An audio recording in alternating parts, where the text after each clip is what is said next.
Arestado na ng otoridad ang lead robber at isa sa dalawa niyang kasamahan na nagnakaw sa isang coffee shop sa kahabaan ng Salinas Drive sa Lahog, Cebu City nitong Martes, October 31. Kinilala ang pangunahing sospek na si Arvin Malolot na naaresto ng Mandawi City Police Office sa Barangay Sentro. Siya ang nakita sa footage na nakasuot ng puting jacket na nakahoodie na nagtutok ng baril sa cashier.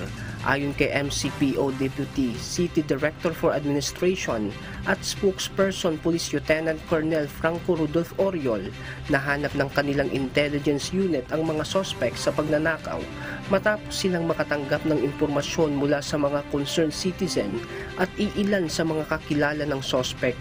Isinagawa ang pag-aresto sa pakikipagtulungan ng Police Station 4 ng Cebu City Police Office. Isa pang tulisan na kinilalang si Cyrus Janralios ang inaresto rin ng Cebu City Police Office sa kanyang bahay sa Barangay Kamputao gabi nitong Martes. Ayon sa mga investigador, si Ralios naman ang nagsilbing getaway driver ng grupo. Ninakawan ng 3 ang coffee shop at customer nito. Ang isa pang hinihinalang magnanakaw na kinilalang si Giovanni Lagahit alias Banban ay kasalukuyang hinahanap pa rin ng mga otoridad. Nahuli ang mga sospek sa tulong ng surveillance footage ng coffee shop na ninakawan nila noong Martes. Dinala ang 2 sospek sa Cebu City Police Office kung saan ikukulong ang mga ito habang hinihintay ang pagsasampa ng kaukulang kaso laban sa kanila.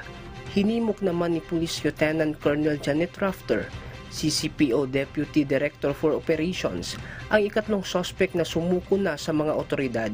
Nilinaw naman ni Rafter na hindi kasabwat ang customer na inagawan ng cellphone at bag. Diyos ang aming sandigan, serbisyo publiko ang aming pinakahalagahan. Mula rito sa Cebu City, Edmond Disola, humahataw.